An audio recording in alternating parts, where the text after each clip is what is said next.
Now when you get an expander, the first thing you'll notice is at the float, and when you throw them in the water you see the float straight to the surface, so you need to prepare them at home. And they're dead easy to prepare. All you have to do, first of all, you need a pellet pump and you need a polythene bag.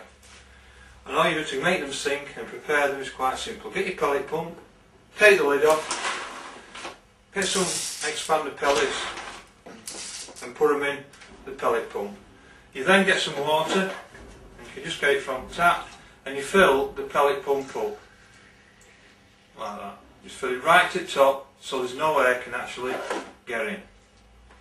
You get the lid and you put the lid on. Now as you turn it over you can see the pellets now still floating because they're actually going to the top. So what you do, you lift the lid up, lever, put it down once, you can see they're starting to sink, two, and put it down. And second turn they'll all sink. I always do one for good measure. Put three and you can see now that they've all sank. A lot of people make a big mistake at this point. What they do, they'll take them out straight away. And if you take them out, what happens is you've pulled all the air out of the pellet, and once you take them back out and put them in there, the air will go in the pellet and they'll float after a while. One of the things I always do, I leave them in there for 5 to 10 minutes and I just let the water soak into the pellets. When that happens is you just take the lid out and I put them then into, I run a bit of the water out, I then get my polythene bag and I just tip the water and the pellets into the polythene bag.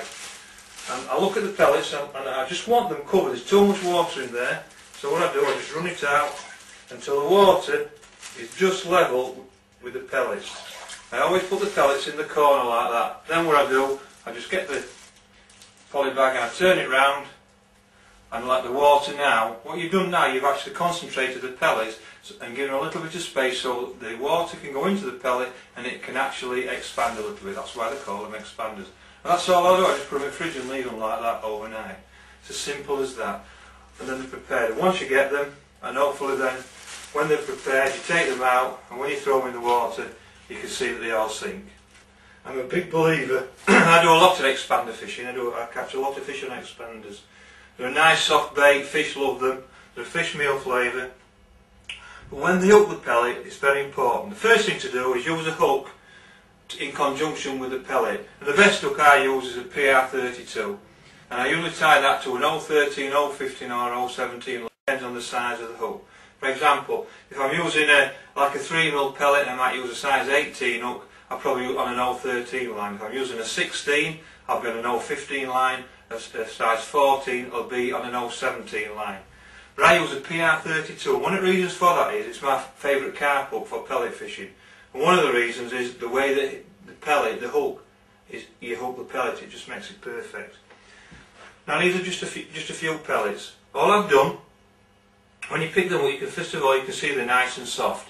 Always make sure that they sink. That's the most important thing. Just keep throwing them in and make sure they sink. The more you leave them out in water, the more they dry out, and the more they might even turn to floating again. So I always just dampen them before I start to fishing. But when you look at a pellet, there's two ways that you can actually do it. You've got a flat end and a round end. It's like a grain in the pellet. Now it's important how you hook this. First of all, if I'm catching skimmers or I'm fishing for small carp, or if you're going somewhere where you're not getting many bites, the way I hook the pellet is important because I then get the flat end. And I put it up and I get the hook and I put it into the pellet. And I turn the pellet onto the hook that way so it comes out of the side. And I find that's the best way. That's the most sensitive way. The hook will pull out of that pellet the way. So if I'm not getting a lot of bites, that's what I do. But if I go on some waters where I'm catching a lot of little fish, I'm getting a lot of bites or I'm getting pestered, I'm lifting and striking all the time, and I don't want the pellet to come off, what I do then, I turn it the other way. And I put the hook in the side, in the round bit. So you're actually going against the grain. And you actually turn it onto the hook like that so it actually comes out through the bottom. And the hook doesn't pull through the pellet teeth because you're going against the grain. And what you find out is when you're striking all the time, you can strike more times or lift with hooking that pellet. It's a lot stronger. And that's the easiest way you can do to prepare expanders. It's quite easy to prepare, to hook and to catch fish with. But these pellets that we've done the Sonubaits, the top quality pellet, the catch fish, we've been out and tested them. You can get some pellets on market that they're not as good quality. These are top quality and they will catch your fish. So that's the easiest way to prepare and up the expander pellet.